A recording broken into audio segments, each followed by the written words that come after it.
For this example, I have the rubber toy test geometry, and we turn this into an SDF with a VDB from polygons, and this has a low value of 0.02, and I have a simple point here which has a transform node applied to it, which I can use to move through space.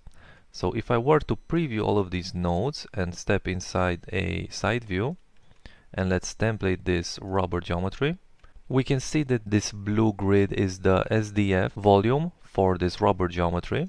And if I were to grab my point now and move it around this volume, we can see that this value we have here is actually the SDF value. So this is computing the distance from the geometry. And because this is a volume, we have nice interpolated values and really accurate values. You can see that this number goes all the way up to a bunch of decimals here, which I actually just cut off. So we can see that this is a very precise value. And I just clip this just for the sake of visualization. So a volume sample function will sample whatever value we have in that respective voxel, and in the case of an SDF, it's going to be the distance from the geometry. And we can see that as I go inside, this turns negative, so this will indicate that we are inside the geometry.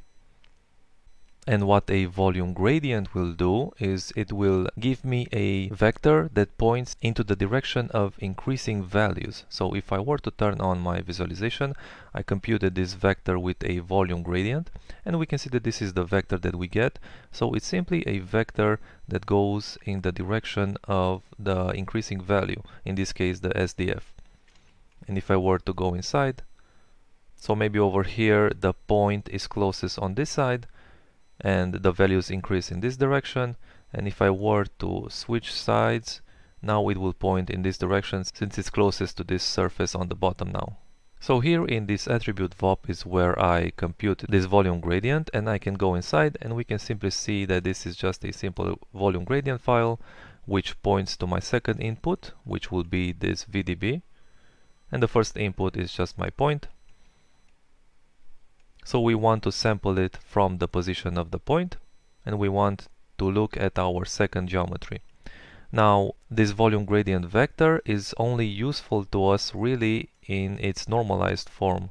So we can see now, as I go back, if I move it around, we can see that this changes its length as I move it across the geometry, or rather across the volume. And so in order to work with this, we need a normalized value. So we will just place a normalize after we compute it, and now it's always going to be 1 unit length. So if I move this around, it's going to be a consistent length of 1 unit. And what we can do now is, if we multiply this vector by the SDF value at this position of the point, we can get a vector that's going to be exactly the length from the position of the point to the surface of the geometry. So if I go inside my attribute VOP and drop down a volume sample node, I will sample the position of the point and look at our second input, which is the SDF VDB, and I can grab this normalize and multiply this by this volume sample.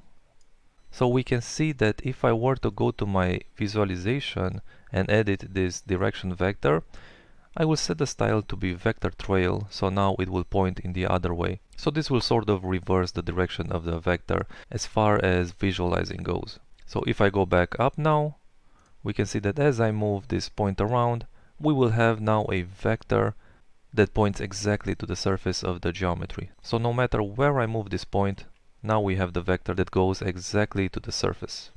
So even if I step outside, we can see that this will now stick to the surface.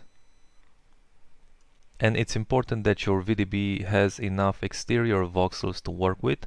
Otherwise, if I were to step outside of my bounds here, we can see that the point no longer finds a voxel to sample, and we no longer have the accurate, so this gets stuck at 0.5. You can see it's no longer updating, so the SDF value, and also our vector is not computing anymore. So as I step inside now the bounds, we can see that this starts to work. So if you had a point that's maybe over here outside of the region, you just have to make sure that your VDB has enough exterior voxels. So I would have to increase this value. So now we see we bring our vector back. So that's just something to keep in mind. So what we can do with this vector now is we can grab any point, and as long as it is inside this volume, we can grab its current position, and if we subtract this vector, now our point will fall exactly on the surface of the geometry. So for this example, I have a simple circle which just emits particles in the z direction, like so. And let's go in our perspective view for this, and maybe we can remove the templated geometry, and inside this PopNet I will drop down a pop wrangle, or rather a pop VOP, and we will want to use this SDF that we created. So I will go up a level, grab this VDB from polygons, and I will Control C, go to my PopNet, and for inputs I will say the first one will be SOP, and I just want this to point to my SDF VDB. Okay, so now in my pop VOP I can access this SDF from op input 1 over here.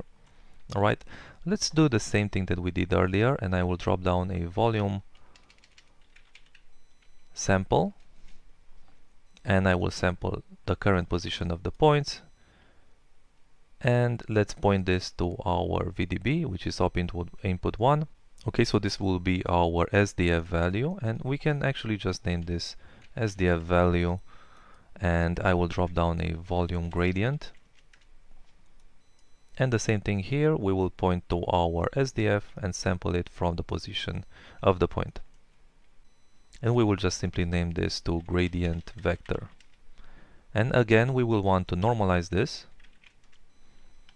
and we will multiply these two values now. So if I multiply these, we have our vector that will point to exactly the surface of the geometry. So we want to subtract this vector from the current position of the points. So I will drop down a subtract from our current position and subtract this new vector.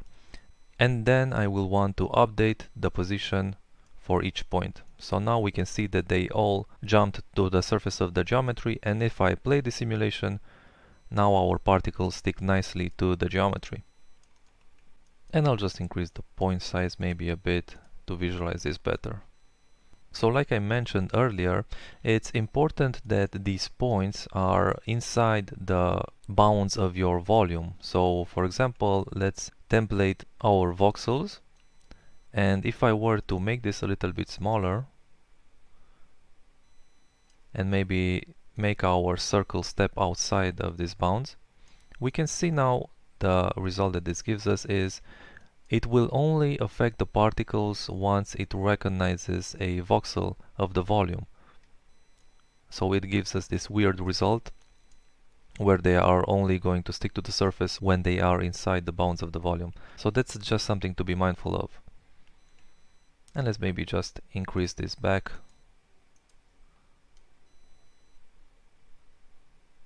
Okay, and bring this circle back. Alright. One other thing we could do is, if I were to disable this pop-up node for a second, so we just have our particles flying, we could say that I only want this sticking effect to happen if the particles are inside of the geometry. So I'll turn this back on and step inside. So we know that the SDF value, when it steps inside of the geometry, it will have a negative value, so it will be less than 0. And so we can grab this SDF value from the volume sample, and we can say, if I drop down a compare, we can say that if this value is going to be less than 0, which means it's going to be inside of the geometry, only then do this effect. So I can simply plug this into our multiply input here, and if I were to preview this now, we can see now that this sort of replicates the effect of a collision. So let me go back to my geometry and adjust the size of the points. So now this sticking to surface effect will only affect the points that are stepping inside of the geometry. So when the SDF value is less than 0, meaning a negative value. So here we are computing the vector that we need to subtract, and with this compare node we are looking at our SDF value and we are saying, is this SDF value less than 0? And if it is, this bool will output a value of 1. So now this will activate our multiply and we can subtract the vector. If this SDF value is not less than 0, so it's greater than 0, this bool node now outputs a value of 0, so this will now multiply our vector by 0 and we subtract 0 basically from the position, which just gives us our original position. So essentially this compare node acts as a mask for our multiplication, so when we compute this vector. And as a result, the particles look like they are colliding with our geometry. And this whole operation is a lot faster to compute than the usual collision approach to simulations. So this will be faster than if I were to drop down here a static object and merge it down our stream. So this is the usual way you set up collision. So these are just a few ways that you can use volume sample and volume gradient in your workflow.